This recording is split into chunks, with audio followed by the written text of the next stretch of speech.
దేవుణ్ణి ఆరాధించడానికి చిన్న వాక్యం చదువుకున్నాం. మత్తయి సువార్త 9వ అధ్యాయం 18వ వచనం చదువుకున్నాం. మత్తయి సువార్త 9వ అధ్యాయము 18వ వచనం నుంచి ఆయన ఈ మాటలు వారితో చెప్పుచుండగా, ఇదిగో ఒక అధికారి వచ్చి ఆయనకు మొక్కి, నా కుమార్తె ఇప్పుడే చనిపోయినది, అయినను నీ వచ్చి నీ చెయ్యి ఆమె మీద ఉంచుము, ఆమె బ్రతుకును అని. యేసు లేచి అతని వెంట వెళ్ళాను, శిష్యులు కూడా వెళ్ళారు. చిన్న మాట ప్రార్థన చేసుకున్నాం. ప్రేమ కలిగిన తండ్రి, ఎవరికనైనా నేను ఆరాధించడానికి ఇచ్చిన పాటల తలంపుల కొరకై వందనాలు. పాటల్లో మేము చూడటానికి, ప్రభాని గురించి పాడుకొని ఆరాధించడానికి మాకు ఇచ్చిన ధన్యత కొరకై వందనాలు. సజీవమైన నీ వాక్యపు వెలుగులు కూడా ప్రభా మేము మిమ్మల్ని చూడనట్లు మా కన్నులు తెరవండి. పరిశుద్ధాత్మ సహాయంతో మా హృదయంలోనికి ఈ మాటలు దయచేసి పంపించమని కోరుతూ ఈ ప్రార్థన మా రక్షకుడైన యేసుక్రీస్తు వారి నామములోనే ప్రార్థించి వేడుకుంటున్నాము తండ్రి. ఆమేన్. ఈ మత్తయి సువార్త కొత్త నిబంధనలో మొదటగా రాయబడింది. అంటే మొదటగా రాయబడి పెట్టింది కాకపోయినా బైబిల్ గ్రంథంలో దీన్ని మొదటగా చేర్చారు. ఎందుకంటే యేసు యొక్క జననం గురించి, ఎలా పుట్టాడో తెలియడం కోసమై మత్తయి సువార్తను ముందు తీసుకొచ్చి పెట్టారు. ఈ కొత్త నిబంధనలో చాలా పత్రికలు ముందు రాయబడ్డా కూడా మత్తయి సువార్తనే ముందు పెట్టారు. ఎందుకంటే యేసు ప్రభు ఏ వంశంలో నుంచి వచ్చాడు, ఆయన జననం ఎలా జరిగింది, ఆయన సేవ ఎలా జరిగింది, ఆయన మరణము పునరుద్ధానం ఎలా జరిగింది అని అప్పుడున్న యూదులకి, సంఘానికి మరి తెలియజేయడం కోసమై, క్రీస్తే యూదుల్లో నుంచి వచ్చిన వ్యక్తి అని వాళ్ళకి రుజువుపరచడానికి ఆయన అబ్రహాము నుంచి, దావీదు సంతానం నుంచి, తర్వాత బబులోనికి వెళ్ళి తిరిగి వచ్చిన తర్వాత ఆయన ప్రారంభం నుంచి కూడా దావీదులో నుంచి వచ్చాడు, అబ్రహాము సంతానం నుంచి వచ్చాడు, యూదాలో నుంచి వచ్చాడు అని చెప్పడానికి మత్తయి గారు జీనియాలజీ ఆఫ్ జీసస్ క్రైస్ట్, క్రీస్తు యొక్క జనన విధానము వృత్తాంతాన్ని రాస్తూ వచ్చాడు. అందులో ఈ 9వ అధ్యాయానికి వచ్చేసరికి ప్రభువు చేసిన కొన్ని విషయాల్ని మత్తయి గారు టచ్ చేస్తూ వచ్చారు. అందులో యేసు ప్రభు సేవ చేస్తున్న టైంలో వాళ్ళకు కొన్ని విషయాలు బోధించాడు. ఆ బోధిస్తున్న టైంలో జరిగిన ఒక చరిత్ర ఇది. యేసు ప్రభు ఒక చోట బోధిస్తా ఉంటే ఒక అధికారి, ఆఫీసర్, గవర్నమెంట్ ఎంప్లాయీ, ఒక అధికారి ఆయన దగ్గరకు వచ్చి ఆయనకు మొక్కి ఒక మాట అడుగుతున్నాడు.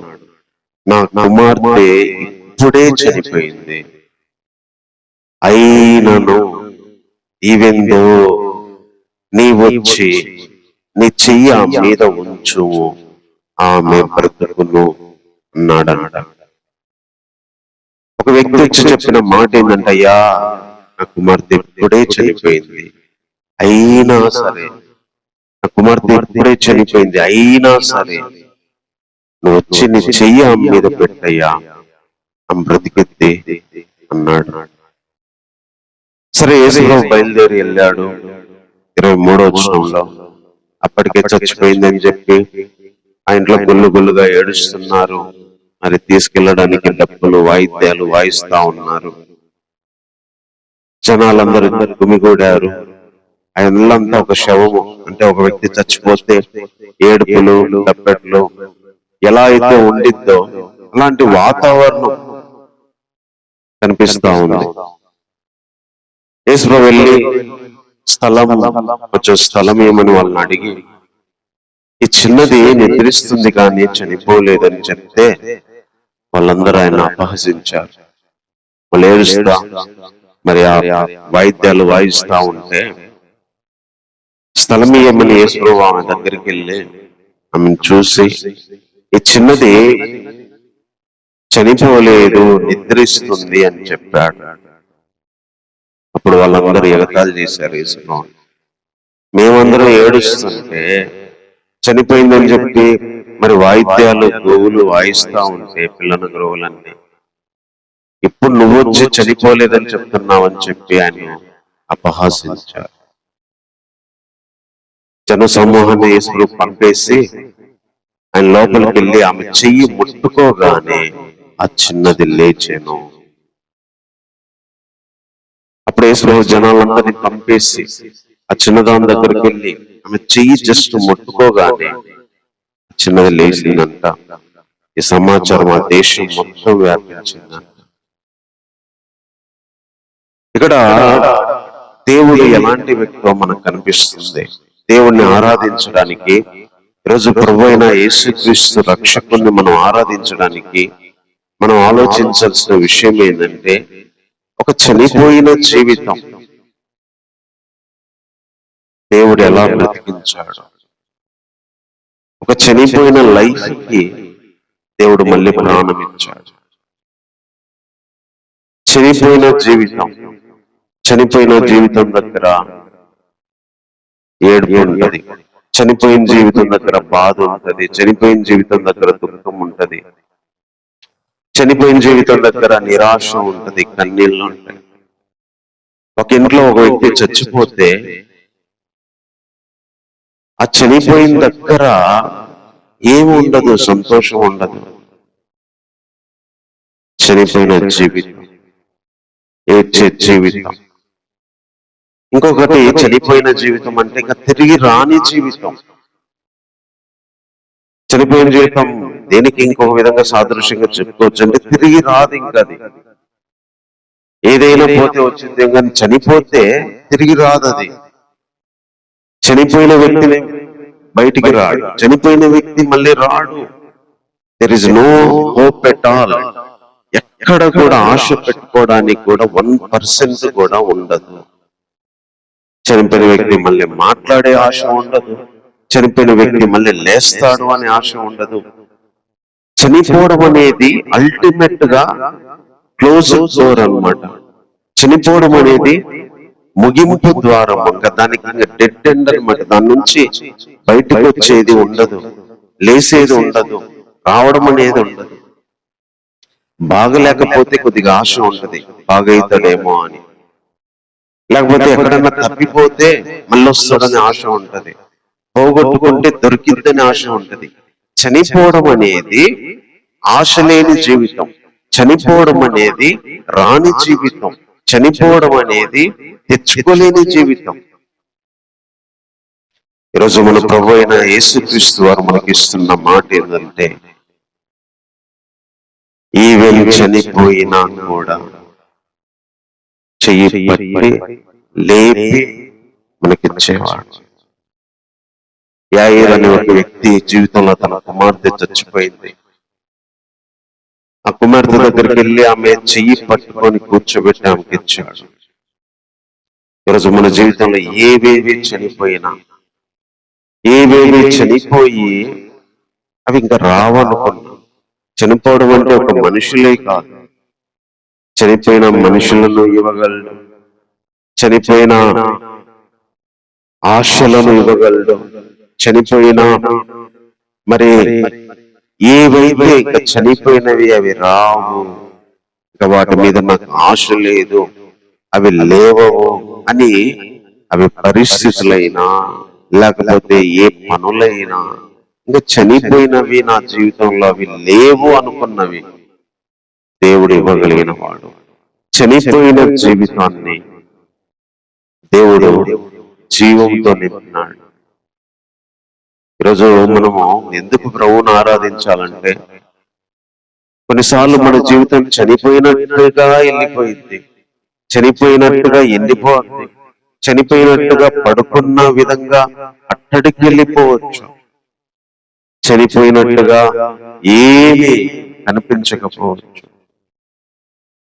చనిపోయిన జీవితంతో దేవుడు బ్రతుకునివ్వగలడు. చనిపోయిన జీవితంలో దేవుడు చిగురింప చేయగలడు. చనిపోయిన జీవితాన్ని తీసుకొచ్చి లేపి మనకి ఇవ్వగలడు. ఈరోజు ఏది మన విషయంలో చనిపోయిందని మనం అనుకుంటున్నాము. ఈ విషయంలో ఇంకా నాకు రాదు, చనిపోయింది. ఈ విషయంలో నాకు అవ్వదు, చనిపోయింది. ఈ విషయంలో ఇంకా ఏ ఆశ లేదు నాకు అనుకున్న ప్రతి దాన్ని ఆయన బ్రతికించగలడు. తర్వాత ఇంకొక సిచ్యువేషన్ మనకి ఇక్కడ కనిపిస్తా ఉంది. యేసు ప్రభువు ఈ వ్యక్తిని బాగు చేయడానికి వెళ్తున్న మధ్యలో ఒక పరిస్థితి కనిపిస్తుంది. ఆ టైంలో 12 సంవత్సరముల నుండి రక్తస్రావము గల ఒక స్త్రీ, నేను ఆయన పై వస్త్రం మాత్రం ముట్టితే బాగుపడుదును అని తనలో తాను అనుకొని ఆయన వెనుకకు వచ్చి ఆయన వస్త్రపు చెంగు ముట్టెను.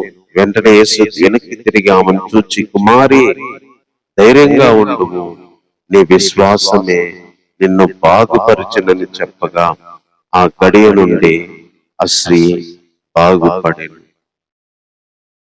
మరో యొక్క జీవితం ఎలాంటిదంటే, రక్తస్రావము 12 సంవత్సరాల నుంచి కంటిన్యూస్ గా రక్తస్రావం, బ్లడ్ బ్లీడింగ్ అన్నమాట. అంటే స్రావము కారే జీవితం, వెళ్ళిపోయే జీవితం, మనలో నుంచి శక్తిని కోల్పోయే జీవితం. పోతనే ఉంటది, పోతనే ఉంటది, పోతనే ఉంటది. ఆమె అయితే ఎంతమంది డాక్టర్ల దగ్గరికి వెళ్ళిందో, ఎన్ని డబ్బులు వేస్ట్ చేసుకుందో, ఎంత ప్రయాసపడిందో. 12 సంవత్సరాలు, it means a long time అన్నమాట. 1-2 రోజులు, 1 నెల కాదు, సంవత్సరం కాదు, 12 సంవత్సరాలకు ఒక జీవితంలో, ఒక స్త్రీ జీవితంలో కారణమే అది ఎంతో బాధని, నిరాశని, ఏడుపుని, ఆమె జీవితంలో ఉన్న ప్రతిదీ కోల్పోయేటట్టు తెచ్చుకుంది. అంతా దానికోసం ఆస్తి మొత్తం అయిపించుకుంది. ఎంతో మంది వైద్యుల దగ్గరికి వెళ్ళింది. ఇక్కడ మరో జీవితం ఏం కనిపిస్తుందంటే, ఎల్లప్పుడూ కూడా కారే జీవితం, అంటే పోగొట్టుకునే జీవితం, వెళ్ళిపోయే జీవితం, నిలకడ లేని జీవితం, మనతో ఉండని జీవితం, నిరంతర బాధ, నిరంతర వేదన, నిరంతర ఓటమి, నిరంతర శ్రమ కనిపిస్తా ఉంది. స్రావం కారే జీవితం. కొన్నేళ్ళు, ఏళ్ళు 12 ఏళ్ళు తన శక్తినంతా కోల్పోతుంది, తన ఆనందాన్ని కోల్పోతుంది. 12 ఏళ్ళు ఒకటే బాధ, 12 ఏళ్ళు ఒకటే వేదన, బలహీనరాలైపోతుంది. పోవడం ఆగడం లేదనుకుంటుంది.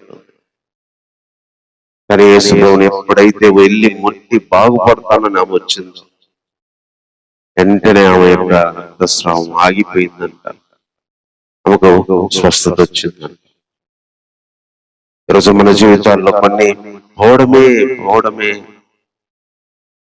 కొంతమంది మనుషులు పోతా ఉంటారు, కొంతమంది డబ్బులు పోతుంటాయి, కొంతమంది అనారోగ్యం పోవడమే, ఒక రోగం తర్వాత ఒక రోగం. కొన్ని సంవత్సరాల తర్వాత సంవత్సరాల తరబడి పోతనే ఉంటాయి, కారుతూనే ఉంటాయి. కారే దాంట్లో ఎన్ని వేసినా నిలబడవు, కారే దాంట్లో ఏం చేసినా నిలబడవు. కారిపోయే జీవితాలు. ఎంత సంతోషం వచ్చినా దుఃఖము మన సంతోషాన్ని తీసుకెళ్లిపోతుంది. కారే జీవితంలో ఆనందం నిలబడదు, కారే జీవితంలో సంతోషం నిలబడదు, కారే జీవితంలో మరి ఆత్మీయత నిలబడదు, అభివృద్ధి నిలబడదు. ఈరోజు ఏ విషయాల్లో పోతనే ఉన్నాయి, ఏండ్ల తరబడి పోతనే ఉన్నాయి. మనుషులు పోతున్నారు, డబ్బులు పోతున్నాయి, ఆస్తులు పోతున్నాయి, పరువు పోతున్నాయి, అనారోగ్యం పోతనే ఉన్నాయి, ఆరోగ్యం పోతుంది.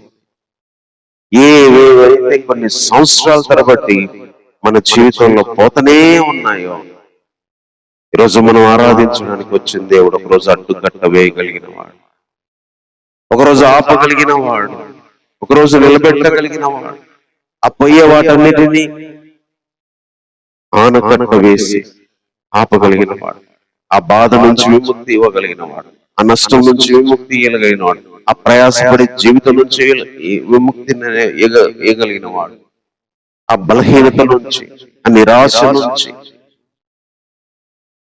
విముక్తి ఇవ్వగలిగిన వాడు. పోతా ఉంటే శరీరపరంగా బాధపడాలి, మానసికంగా బాధపడాలి. అదే ఆగితే శరీర బాధ ఉండదు, మానసిక బాధ ఉండదు. ఎప్పుడైతే ఈ స్త్రీకి ఆగిపోయిందో శరీర బాధ తగ్గింది, మానసికంగా బాధ తగ్గింది. ఈరోజు మన జీవితంలో ఏవేవైతే పోతున్నాయో దేవుడు వాటిని ఆపే మన మానసిక శరీర బాధల్ని దేవుడు తీసివేయగలిగిన వాడు. అందుకని చనిపోయిన జీవితంలో ఉన్న మళ్ళీ బ్రతుకునివ్వగలిగిన, స్రావం దారి పారుతున్న జీవితంలాగా కనిపించిన దాన్ని ఆపగలిగిన వాడు.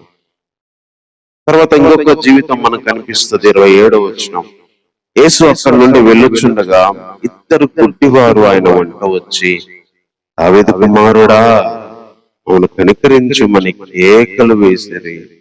ఆయన ఇంట ప్రవేశించిన తర్వాత గుడ్డివారు ఆయన దగ్గరకు వచ్చి, యేసు అంటాడు, నేను ఇది చెయ్యగలనని మీరు నమ్ముతున్నారని వారిని అడగగా, వారు నమ్ముచున్నాం ప్రభు అని ఆయనతో చెప్పారు. అప్పుడు ఆయన వారి కనులు ముట్టి, మీ నమ్మిక చొప్పున కలుగునుగా అని చెప్పినంతలోనే వారి కన్నులు తెరవబడాయి. మరో జీవితం గుడ్డి జీవితం. ఇక్కడ ఇద్దరు గుడ్డి వాళ్ళు ఉన్నారు. ఏం కనిపించట్లేదు, ఎవరు కనిపించట్లేదు, ఏది చూడాలన్నా చూడలేకపోతున్నారు, ఎక్కడికి వెళ్ళలేకపోతున్నారు. యేసు వస్తుంటే అయ్యా అయ్యా అయ్యా కనికరించయ్యా అని వేడుకుంటున్నారు. యేసయ్యా కనికరించయ్యా, గుడ్డి జీవితాలయ్యా అని యేసులో అడిగితే, మరి నేను చేస్తానని నమ్ముతున్నారా అంటే, అవునయ్యా అయ్యా అంటే సర్లే అని చెప్పి వాళ్ళు కన్నులు ముట్టగానే మీ నమ్మిక చొప్పున కలుగునుగా కనగానే వాళ్ళ కన్నులు తెరవబడ్డాయి. అప్పటిదాకా గుడ్డి జీవితం. ఈరోజు మనం ఆరాధించడానికి వచ్చిన దేవుడు మన గుడ్డి జీవితాన్ని తెరిపించగలడు. గుడ్డి జీవితం ఏం కనిపించదు, ఏం తెలియదు, ఎటెళ్లాలో తెలియదు, ఏం చేయాలో తెలియదు. గుడ్డి బతుకు ఎంత కష్టంగా ఉంటుందో మనకు ఒక్కరోజు కళ్ళు కనపడకపోతే తెలిసింది. ఏం కనిపించదు, ఎవరు వచ్చేది కనిపించదు, ఎవరు వెళ్ళేది కనిపించదు, మనం ఎట్టెళ్లాలో కనిపించదు. చీకటి, దేన్ని అనుభవించలేము, దేన్ని చూడలేము. కొన్నిసార్లు మన జీవితం గుడ్డి జీవితం లాగా మారిపోయింది. కొన్నిసార్లు మనం గుడ్డి జీవితం కూడా వెళ్లాల్సి వచ్చింది. శరీరపరమైన గుడ్డి కాదు, కొన్నిసార్లు ఆత్మలో ఈ గుడ్డితనాన్ని అనుభవిస్తాం, మనసులో ఈ గుడ్డితనాన్ని అనుభవిస్తాం. మనసులో గుడ్డి వాళ్ళలాగా ఏం చూడలేము, ఏం చేయాలో తెలియదు, ఎటు వెళ్ళాలో తెలియదు, ఏది పట్టుకోవాలో తెలియదు, ఏది ముట్టుకోవాలో తెలియదు, ఎక్కడ కూర్చోవాలో తెలియదు, మనంతటి మనము ఏం చేసుకోవాలో తెలియదు. గుడ్డి జీవితం అయిపోద్ది, కొన్నిసార్లు అంధకార జీవితం అయిపోద్ది, చీకటి జీవితం అయిపోద్ది, కనిపించని జీవితం అయిపోద్ది. ఆ రోజు వాళ్ళు గుడ్డి వాళ్ళుగా ఉండి అయ్యా కనికరించమన్నప్పుడు వాళ్ళ కన్నులు తెరిపించాడు. ఈరోజు మన కన్నులు తెరిపించగలడు. మనం ఏం ఆలోచించాలి, ఎక్కడికి వెళ్ళాలి, ఏం చెయ్యాలో దేవుడు చూపించగలడు, తెరిపించగలడు, ప్రత్యక్షతలు ఇవ్వగలిగిన వాడు, మార్గాన్ని చూపగలిగిన వాడు. మన గుడ్డి జీవితం బ్రతుకులో మన జీవితం గురించిన గుడ్డితనాన్ని, మన ఆత్మీయ జీవితంలో కలిగే గుడ్డితనాన్ని, ఏ విషయాలు మన గుడ్డితనంగా ఏమి చూడలేకపోతున్నాము, ఏమి కనిపించట్లేదని బాధపడుతున్నాము, దాని విషయంలో ఆయన తెరవగలిగిన వాడు, వాటిని చూపించగలిగిన వాడు, ఆ మార్గాలు చూపించగలిగిన వాడు, ఆ దారులు చూపించగలిగిన వాడు. అది ఆరోగ్య విషయంలో కనిపించట్లేదా, చూపించగలిగిన వాడు. మానసికంగా కనిపించట్లేదా, చూపించగలిగిన వాడు. కుటుంబ జీవితంలో కనిపించట్లేదా, గుడ్డితనం అలుముకుందా, చూపించగలిగిన వాడు, తెరవగలిగిన వాడు. ఆర్థిక విషయాల్లో కనిపించట్లేదా, ఆయన తెరవగలిగిన వాడు. ఏ విషయంలో మనం గుడ్డితనాన్ని అనుభవిస్తున్నామో, చూడలేకపోతున్నామో, క్లియర్ విజన్ మనకు కనిపించట్లేదో, క్లారిటీ మనకు లేదో వాటిలో క్లారిటీ ఇవ్వగలిగిన వాడు, వాటిలో మన కన్నులకు ఒక దారిని స్పష్టంగా ఆయన చూసే విధంగా చేయగలిగిన వాడు ఈరోజు మనం ఆరాధించడానికి వచ్చింది. అందుకని కొన్నిసార్లు గుడితనంగా మన జీవితం ఉన్నా మనం ఆరాధించే దేవుడు దాంట్లో దారి చూపించగలడు. సో మొదటి విషయం, చనిపోయిన జీవితం లేపి నిలబెట్టాడు. నిరంతరం కారే జీవితం ఆపి నిలబెట్టాడు. గుడితనం ఏండ్ల తరబడి చూడలేని విషయాల్ని దేవుడు చూసేటట్టు చేశాడు. దేవుడు తెరిచి తర్వాత ఇంకొక జీవితం మనకు కనిపిస్తుంది ఇక్కడ 32వ వచనం. యేసును ఆయన శిష్యులను వెళ్ళుచుండగా కొందరు దయ్యం పట్టిన ఒక మూగవాణిని ఆయన ఎద్దకు తీసుకొని వచ్చేది. దయ్యము ఎల్లగొట్టబడిన తర్వాత ఆ మూగవాడు మాట్లాడగా జనసమూహాలు ఆశ్చర్యపడి ఇశ్రాయేల్లో ఇలాగ ఎన్నడూ కనబడలేదని చెప్పుకునేది. తర్వాత ఇంకొక జీవితం, మూగ జీవితం. ఒక వ్యక్తికి మూగవాడు, దానికి తోడు దయ్యం పట్టింది. యేసుప్రభు ఎప్పుడైతే దయ్యాన్ని వెళ్ళగొట్టాడో మూగవాడు మాట్లాడటం మొదలు పెట్టాడు. ఇది చాలా అద్భుతమైన విషయం. మూగవానికి దెయ్యం పట్టింది, దెయ్యం పోయిన తర్వాత మూగవాడు మాట్లాడాడు. కొన్నిసార్లు మూగబోయిన జీవితాన్ని మనం కూడా అనుభవించాల్సి వచ్చింది. కొన్నిసార్లు మన జీవితం మూగబోయింది, మాట్లాడలేం, నోరు తెరవలేం, మౌనంగా ఉండాల్సిన పరిస్థితి. మూగ జీవితము మాట్లాడలేము, చెప్పలేము, అనలేము, ఏది కావాలో ఏం చెయ్యాలో ఏం మాట్లాడలేని జీవితం మూగ జీవితం. మూగోడు ఏం మాట్లాడలేడు, ఎంత చెప్తున్నా సమాధానం చెప్పలేడు, ఎవరేమడిగినా చెప్పలేడు. మూగ జీవితం, తలచుకుంటే నిరాశ, నోరు తెరవలేని జీవితం, నోరి మాట్లాడలేని జీవితం. ఈ వ్యక్తికి ఎప్పుడైతే దెయ్యం వెళ్ళిపోయిందో మూగవాడు మాట్లాడాడు. అసలు ఇలాంటి కార్యము ఎప్పుడూ జరగలేదని వాళ్ళందరూ ఆశ్చర్యపోయారు. కొన్నిసార్లు మన జీవితంలో ఇలాంటి మూగ జీవితం, మాట్లాడలేని అనుభవాల గుండా వెళ్ళాలి, మాట్లాడడం నోరు తెరవలేని జీవితం గుండా వెళ్ళాల్సి వచ్చింది, మూగపోయిన జీవితం గుండా వెళ్ళాల్సి వచ్చింది, నోరు మూసుకొని ఉండే జీవితం గుండా వెళ్ళాల్సి వచ్చింది, ఎవరితో ఏమి చెప్పలేని జీవితం గుండా వెళ్ళాల్సి వచ్చింది, నోరు తెరిచి మాట్లాడలేని జీవితం గుండా వెళ్ళాల్సి వచ్చింది. మూగబోయిన జీవితం, ఎవరేమంటున్నా, ఎవరేం అడుగుతున్నా, ఎవరేం చెప్తున్నా తిరిగి మాట్లాడలేని జీవితం, సమాధానం చెప్పుకోలేని జీవితం, అడిగే వాటికి ఆన్సర్ లేని జీవితాలు మూగ జీవితం అంటే. కానీ మూగ జీవితంలో దేవుడు మాట్లాడటం ఇచ్చాడు. మూగ జీవితంలో నోరు తెరిచి మాట్లాడి ధైర్యం ఇచ్చాడు. ఆశ్చర్యపోయారు వాళ్ళు. ఈరోజు మూగపోయిన మన జీవితాల్లో ఏ విషయంలో మాట్లాడలేకుండా మూగపోయాము, ఆ విషయాల్లో మూగపోయిన జీవితాల్లో దేవుడు మాట్లాడటం నేర్పిస్తాడు, మాట్లాడటము వినిపింపజేస్తాడు, మాట్లాడటాన్ని చూపిస్తాడు. ఎల్లకాలం మూగపోయినట్టుగానే జీవితాలను ఉంచడు, ఎల్లకాలం మూగపోయినట్టుగానే బ్రతుకుల్లో ఉంచడు. నోర్లు తెరిచేటట్టు చేస్తాడు, మాట్లాడేటట్టు చేస్తాడు. ఇక్కడ యేసు చేసిన అద్భుతమైన కార్యాలు, ఎన్ని ఆశ్చర్యమైన కార్యాలు. చనిపోయిన జీవితంలో మళ్ళీ బ్రతికించాడు. 12 ఏళ్ల నుంచి కారుతున్న బ్రతుకులో నిలుపుదల ఇచ్చాడు. గుడ్డి జీవితానికి వెలుగిచ్చాడు, చూపించాడు. మూగబోయిన జీవితానికి మాటలు ఇచ్చాడు. ఈరోజు మన జీవితాల్లో కూడా ఇలా చేయగలిగిన వాడు. ఈరోజు మనం ఆరాధించడానికి వచ్చిన దేవుడు మన జీవితం మూగబోయిన, మన జీవితం గుడ్డి జీవితమైన, మన జీవితం నిరంతరం కారినే బాధ కలుగుతున్నా, ఇంకా మన జీవితం ఇంకా చనిపోయింది, ఇంకా ఇట్లా ఆశ లేదు అనే విధంగా ఉన్నా. ఇవన్నీ 4 ఎక్స్ట్రీమ్ బాధ. అంటే బాధల్లో పీక్స్ బాధలు అన్నమాట. గుడ్డివాడికి కళ్ళు రావు, మగవాడికి మాటలు రావు.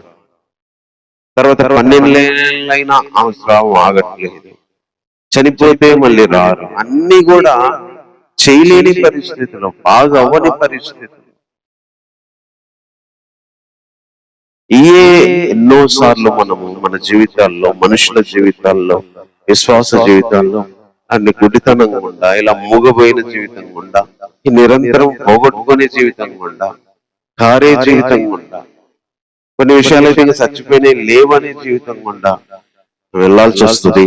కానీ ఈరోజు మనం ఆరాధించడానికి వచ్చిన మన రక్షకుడు యేసుక్రీస్తు అలాంటి నలుగురి జీవితాల్లో బ్రతికిచ్చాడు, నిలుపుదల ఇచ్చాడు, లైఫ్ ఇచ్చాడు, చూపించాడు, మాట ఇచ్చాడు.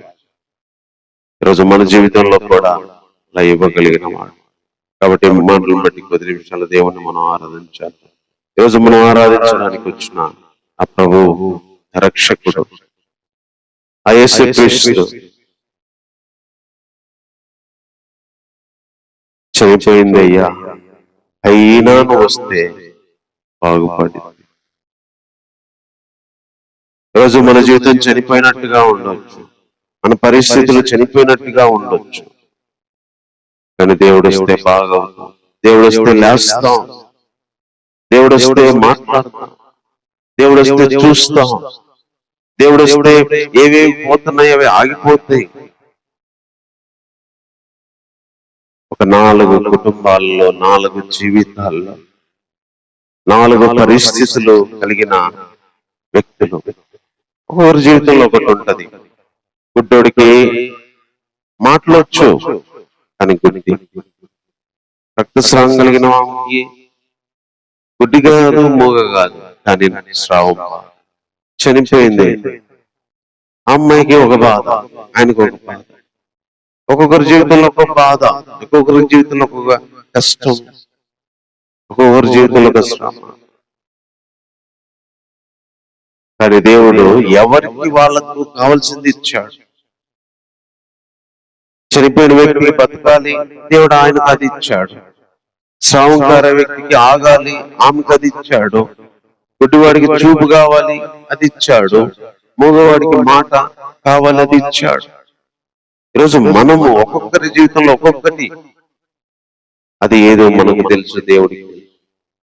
దాని విషయంలో ఆయన ఇవ్వగలిగిన వాడు, దాని విషయంలో చేయగలిగిన వాడు మన రక్షకుడు యేసుక్రీస్తు వారు. తన భూమి మీద బ్రతికినప్పుడు జరిగించిన ఈ కార్యాలు, కొన్నిసార్లు ఈ 4 అనుభవాలు గుండా మనం వెళ్ళొచ్చు. గుడి జీవితంగా గుండా, మగబోయిన జీవితం గుండా, ఎల్లప్పుడూ కారే జీవితం గుండా, ఎల్లప్పుడూ చచ్చిపోయే జీవితం గుండా. కానీ వీటన్నిటిలో కూడా బ్రతికించి, నిలబెట్టి, చూపునిచ్చి, మాట్లాడే విధంగా మనల్ని చేయగలిగిన వాడు ఉన్నాడు.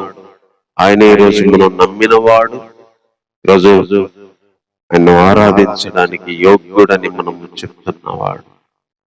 ఇలాంటి దేవుని మనం మనస్ఫూర్తిగా, ఇలాంటి దేవుణ్ణి మనం కలిగి ఉన్నందుకై, ఇలాంటి దేవుణ్ణి మనం తెలుసుకున్నందుకై, ఇలాంటి వ్యక్తి మన జీవితంలో ఉన్నందుకై 2 నిమిషాలు ఆయన మనం హృదయపూర్వకంగా దేవుని ఆరాధించాలి.